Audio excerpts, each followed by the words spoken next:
Welcome to Quora Anonymous. If this is your first time and you like the video, please like and subscribe. If you would like to read along, turn on closed captioning with the 3 dots in the upper right corner. Now, let's begin. What could have been awesome if people hadn't ruined it? Netflix and chill. It should have been a perfectly innocent way to invite someone to come and watch Netflix with you. But no.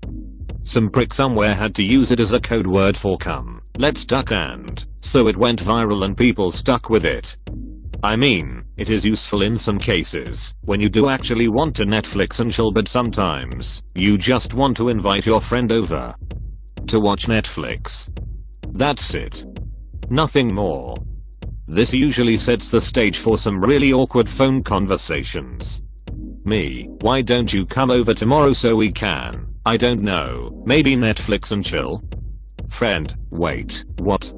Me, awkwardly proceeds to explain what I actually meant. You're probably thinking, well, why don't you just use another term? To which I say it doesn't matter how you say it. Inviting someone over for Netflix always sounds like a sexual euphemism. Netflix and hang out? Netflix and coffee? Netflix and sitting at opposite ends of the room without any physical contact at all? You get the point.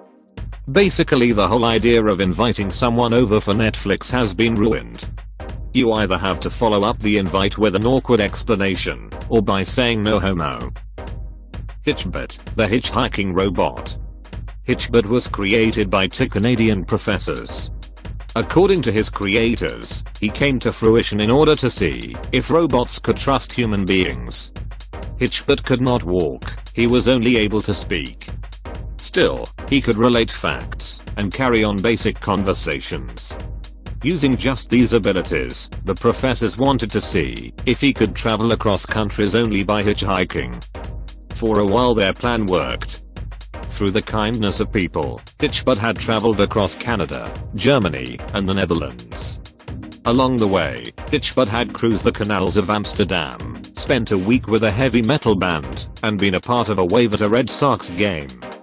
Unfortunately, his good fortune would not continue. Starting on July 17, 2015, Hitchbot would start on his 4th and final journey, attempting to travel from Boston to San Francisco. After about 2 weeks, Hitchbot met his sad demise in Philadelphia.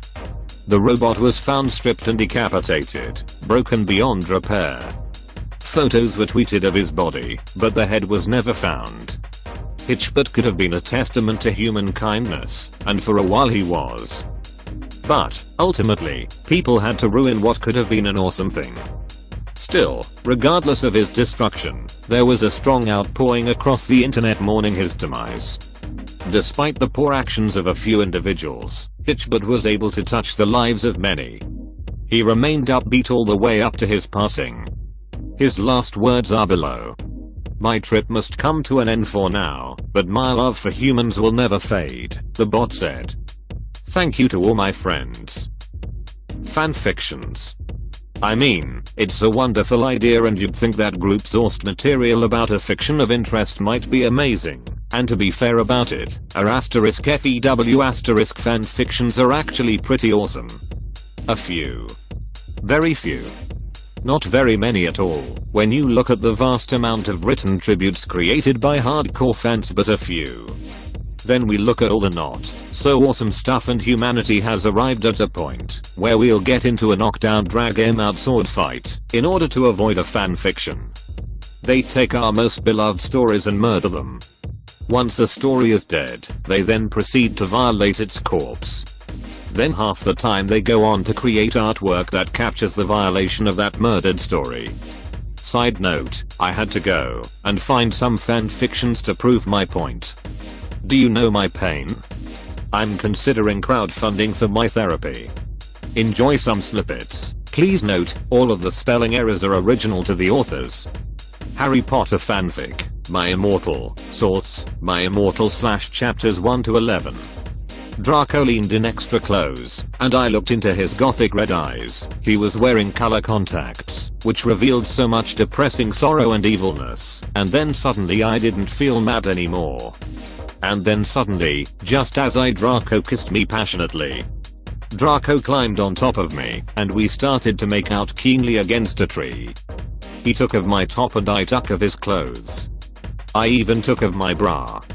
Then he put his thingy into my you-know-what, and we did it for the first time. Oh. Oh.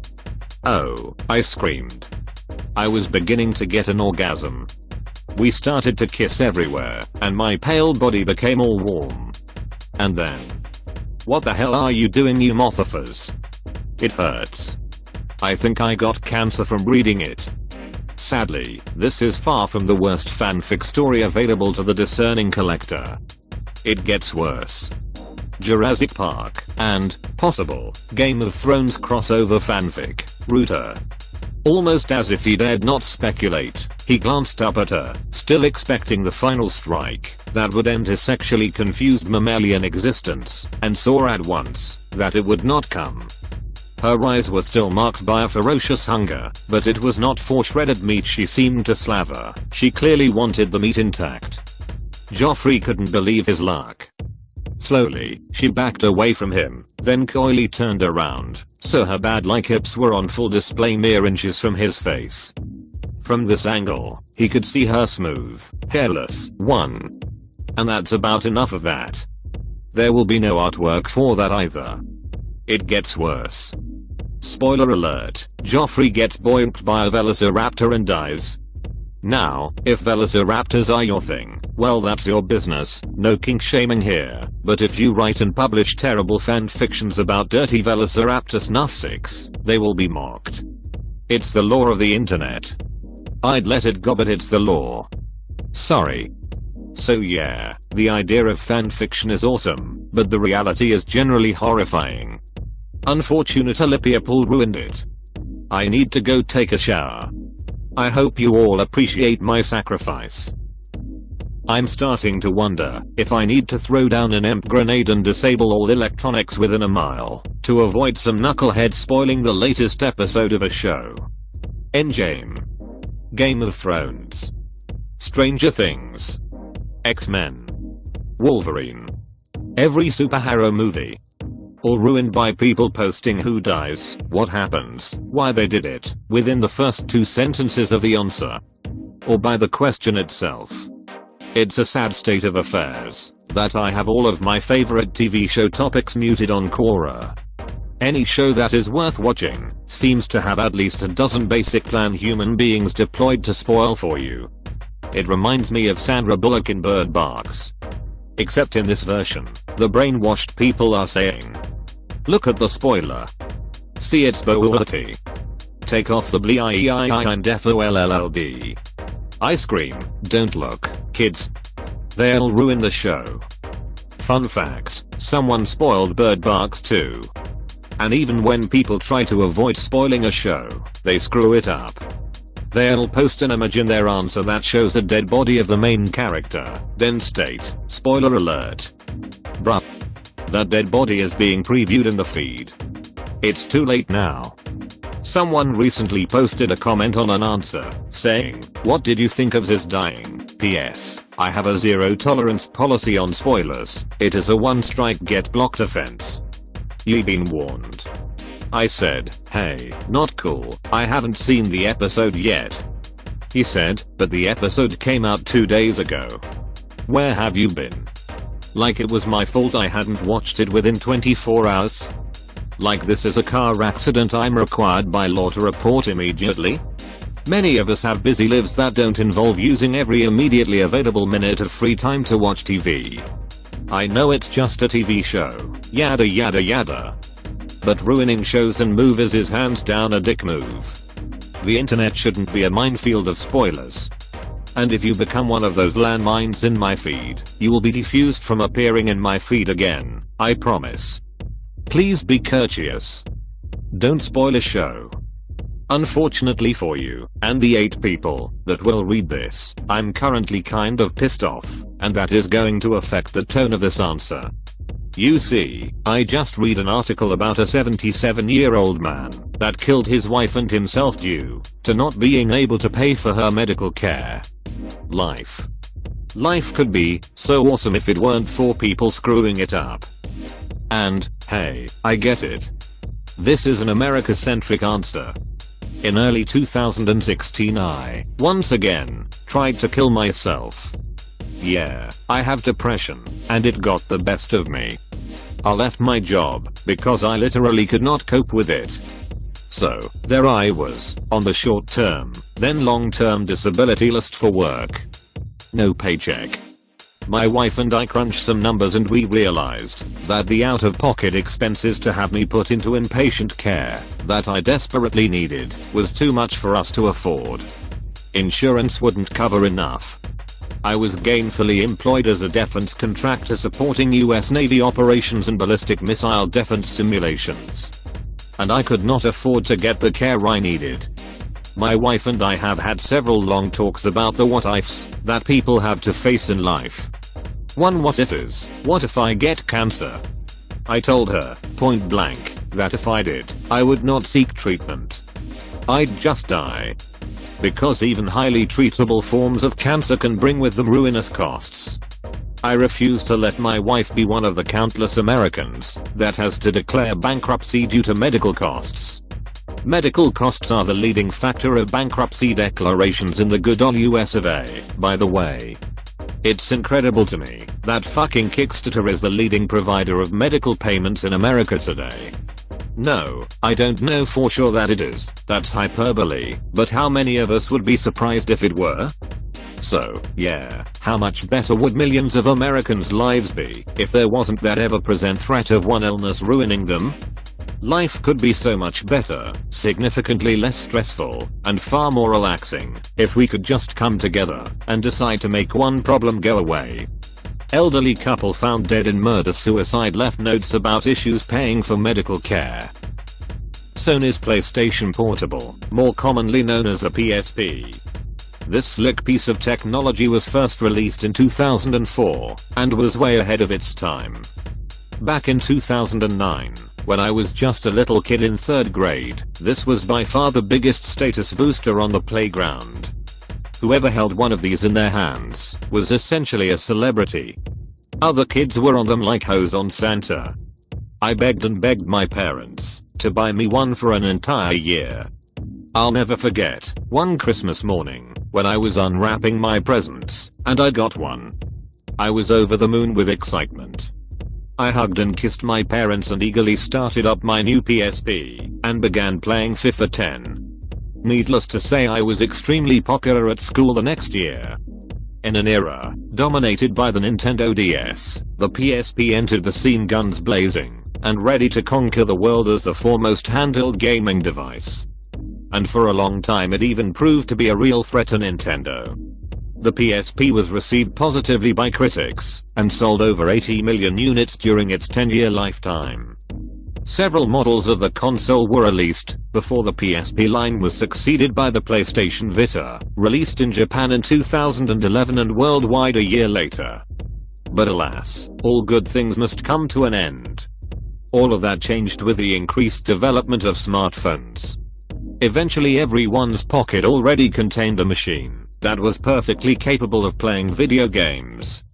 And people decided to settle for lower quality games like Subway Surfers. Sony struggled to make sales outside of Japan.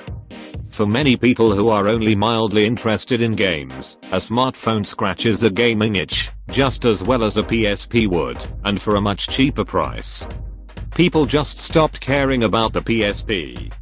Eventually Sony just got rid of it. It now lies in a dump, right next to my popularity status. Chat with a stranger websites and apps. Sometimes, I'm bored and I just want to talk to someone who doesn't know me. Just talk. Intelligent conversation with a normal human being. Bonus culture points, if that normal human being is from another country. Someone who can hold a conversation. Someone who has something interesting to say. Or someone who can just listen and not judge. If I knew how to do it, I'd start a website where you could video chat with trusted users and get fatherly/motherly advice from them, and nothing more. They'd listen to you talk, not knowingly, and, when you were done, talk to you, as if you were their own child. Lay down some tough love or some worldly knowledge you never thought about. I feel like there are some teens on Quora who could use just such a website. I'd be great for this. I'd sit there, listening attentively to what you were saying, occasionally running my fingers through my beard in a contemplating fashion, maybe asking a question or two along the way, but mostly just listening. Then, when you were done talking, I'd give you some fatherly advice, say good luck, and move on to the next person. Of course, like similar sites that already exist, it would immediately be bombarded by creeps, perverts, and general internet trolls. The lowest common denominator of humanity would ruin it for everyone else, as tends to happen with a lot of good things. You know that extremely annoying girl that can't eat good food without posting pictures of it? Guilty as charged. I refuse to allow my food to exist only in the moments before it is eaten. It'll live on forever in my galleries, stories, and profile pages. But maybe food pictures aren't for you. There was this auntie I had, an amazing woman who shared moments of her amazing life online. Her sharing inspired several, and allowed her to last long past the day she stopped breathing. But maybe following other people's journeys isn't for you either. In that case, what is your thing? Do you love a certain franchise or a certain character? Do you love a certain author, or have a certain hobby?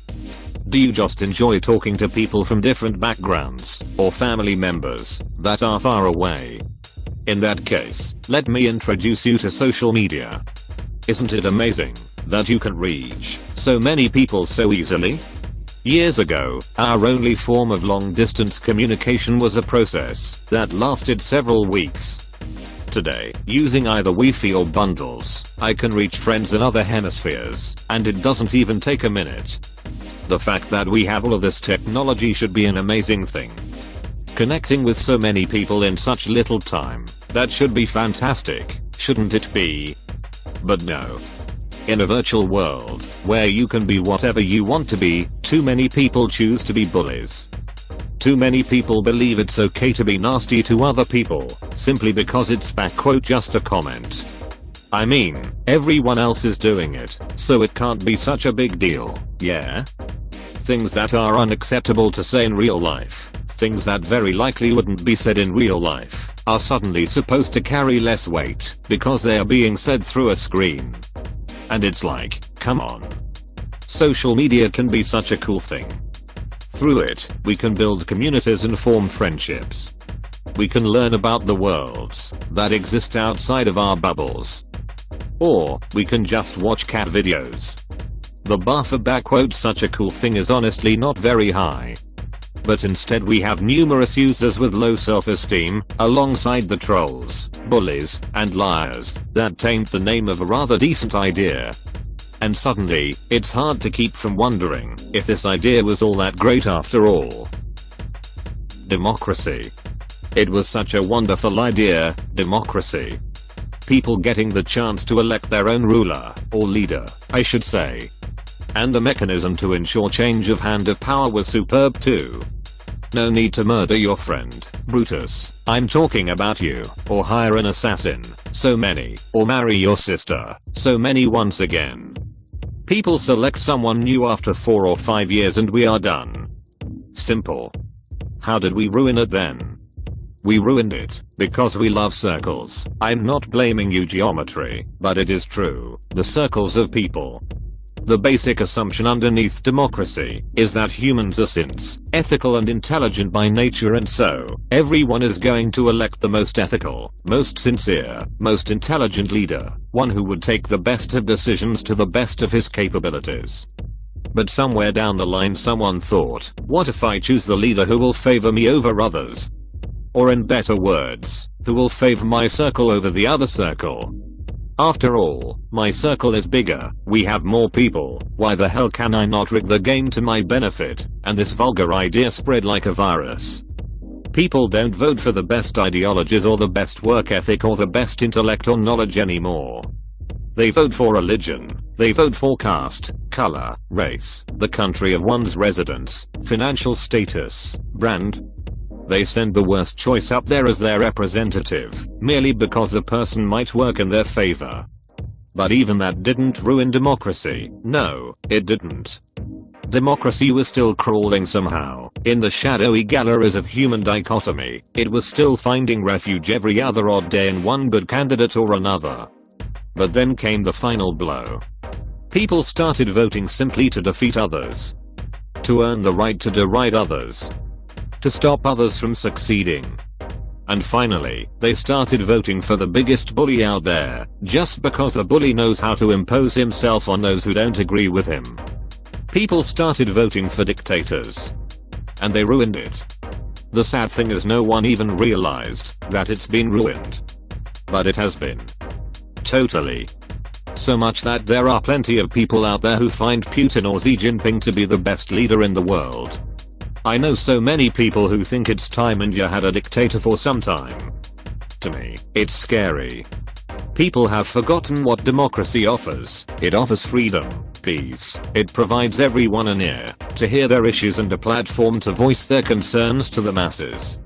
It's not just one day in 4 or 5 years. It's every day, every moment. It allows one the freedom to work for their people, their country, their family and themselves. To express their love and chose their own moral code, affiliation or even religion. But it won't matter anymore. Because now, we have ruined it. Air travel. Post 9/11 multiple layers of security were added to air travel. ITSA was introduced. Large workforce was deployed to keep airports and planes secure. This in turn increased the cost of travel. Airlines responded by slashing down various in-flight services, complimentary food, beverages, checked-in bags, etc. More seats were added, which means less space to move around. Many small goodies which made in-flight experience comfortable were taken away, like toothpaste, brush, socks, blankets, etc. Gone are the days when you could practically arrive 30 to 45 minutes before your flight, yet comfortably check in. Airport terminals have now become high security zones. Huge fences secure airports. Armed security and dogs continuously patrol passenger areas. Also, gone are the days when you could drive by an airstrip to enjoy those takeoffs and landings with your family. ITSA security staff have been trained to look at each passenger as a potential terrorist. You cannot crack a joke against any airport authority, it's a law. If you have colored skin, you will be randomly selected for a pat down. Not just bags, even humans are now radiated with X-rays. While there are no studies to prove a direct link of radiations generated by ITSA security X-ray machines to cancer, I feel it is just a matter of time when one of the cause of cancer will be linked to those machines. Check-in attendants these days won't even allow a few grams of extra weight. Likewise with the size of bags.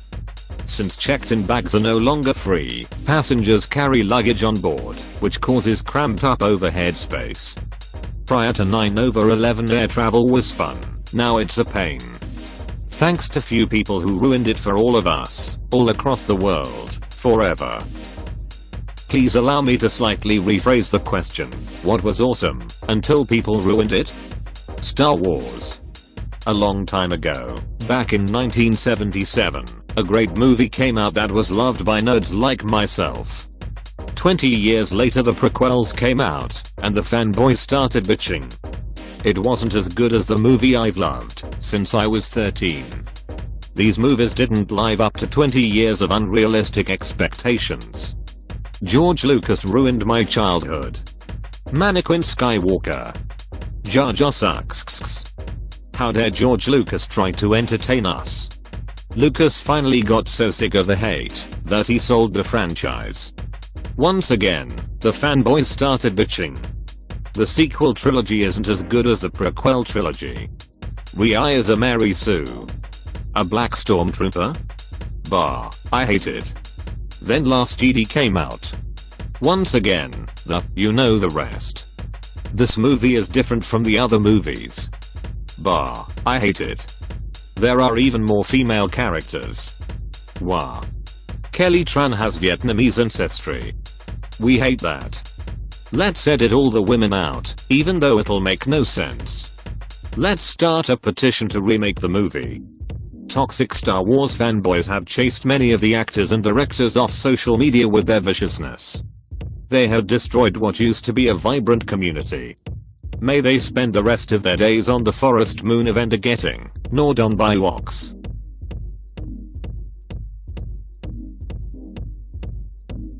If you made it this far, you owe it to yourself to subscribe.